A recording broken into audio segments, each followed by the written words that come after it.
So I'm going to read some of my favourite parts from It's Got to Be Perfect.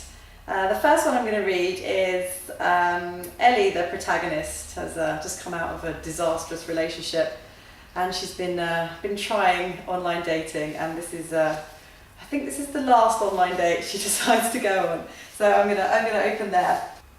When I eventually arrived home, I found Matthew, my long-term friend and short-term flatmate, lounging on the sofa, glass in one hand, wine bottle in the other, a wildlife documentary flicking in the background. "So how is the 6'2" international entrepreneur?" he said, sitting up to pour me a glass. "He used to sell t-shirts in Thailand," I said, and then awaited his obligatory sarcastic response. He smirked. "Well, there are around 70 million people in Thailand and they all need t-shirts." "Yes, but I suspect they know better than to buy them from a guy on a beach working to pay off his drug debt." I unravelled my scarf and collapsed down next to him on the sofa. Andy was about half my height, like he wasn't going to be found out. Maybe he was planning to win you over with his personality. Indeed. Now, was it the tales of childhood animal torture, or perhaps the moment he almost stabbed the waitress with his fork? I can't decide which indicator of mental instability actually won me over. I wriggled out of my coat and then threw it on the floor. "No more internet dates, I'm done." He passed me an overfilled glass of wine, and I took a large glug. "Where are all the good men?" I asked, and then stared helplessly up at the ceiling.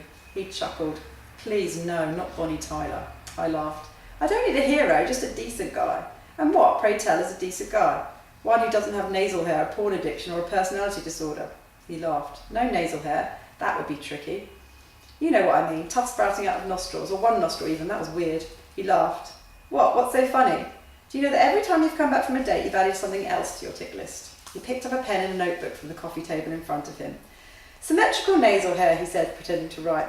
I heard a strange groan. A quick glance at the TV implied that either it came from me or a horny hippopotamus. "But I have to discriminate somehow. I mean, look at my choices so far. It couldn't really get any worse, could it?" "The male attracts the female by using his tail to spray her with feces," David Attenborough announced. Matthew raised his eyebrows at the disturbing image on the screen. "See, it could always get worse," he said, and flipped his leg up onto the sofa.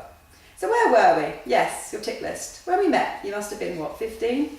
I nodded and took another gulp of wine. "Well, back then you said that the only thing you looked for in a boyfriend was a cute smile." I laughed. "Then," he continued, adopting a bizarre cover girl-like pose, "after a month or so, your requirements have progressed to a boy with a cute smile and a car." I could see where he was going with this. "Then, let me think, what are your requirements now?" He moved his hand over his mouth in a dramatic shock gesture. And before I had a chance to answer, he continued. "He has to be aged between 30 and 35, preferably 33, over 6 foot tall, good looking, successful, independently wealthy, fit and sporty, confident, not arrogant, intelligent, interesting, well educated, and have a great sense of humour." Well, he put his hand up in a flamboyant stop sign. "I haven't finished yet. In addition to that, he also has to be sensitive yet masculine, affectionate and attentive, but not clingy. He must think you're the most beautiful woman he's ever seen, cherish you for eternity, and have manly hands." I tried to speak, but Matthew rattled on. "And now, since your recent bout of internet dating, you're discounting men for the most trivial things. Like what? Tapered jeans? Trivial? Deck shoes?" I screwed up my face. "Triangular shoulders? Bad. Skinny calves? Yuck. Lumberjack shirt? Seriously? Flat bottom? Ooh. Furry neck? Nasty. Whiny voice? Worse. Pointy fingernails? Head like a grape? Hyena laugh? Upside down eyebrows? What about the guy with the goatee? He looked like a gnome. He could have shaved it off. That's not the point. He chose to grow it in the first place. I couldn't trust a man with such bad judgment." He sighed and lifted his arms above his head. "Don't you think that I deserve to meet a great guy?" "Well," he said, planting his feet on the carpet, as though reverting to his default sexuality, "I think I deserve a room full of Playboy bunnies and a permission slip from my girlfriend, but I'm not going to get that though, am I?" I lunged forward and slapped him on the arm. "You shouldn't want Playboy bunnies. You're supposed to be in love." "Oh yes, I forgot. You also believe that a man who loves you should never so much as imagine having sex with anyone else, because that's disloyal." "That's because I have good values. You have idealistic values. There's a distinct difference."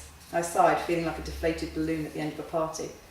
Matthew's expression softened, and he shuffled up next to me and wiggled his fingers in my face. "Are my hands manly?" I inspected them and then laughed. "You've had a manicure." He frowned. "Well, what about your feet this perfect?" He glanced down at my size 8s. They wouldn't look out of place on a 7-foot basketball player. I kicked off my shoes and wriggled my toes. "Seriously though, no one is perfect. You have to give up your quest for the ideal man, or you're only going to be disappointed. And even if you do find a man possessing all your requirements, who's to say he'd want to date a banana-footed fussy pants?" I huffed and then folded my arms. "So instead I'm supposed to settle for someone I don't fancy or even like?" He took a sip of wine. "Or should I stay with Robert, embrace polyamory and move to a commune in California?" Matthew's expression morphed into his newsreader face, a familiar precursor to a serious talk. That's not what I'm saying. So what are you saying? He looked me directly in the eye. If Robert didn't look like your perfect man, if he wasn't a tall, good-looking investment banker who drove an Aston Martin, would you have fallen in love with him?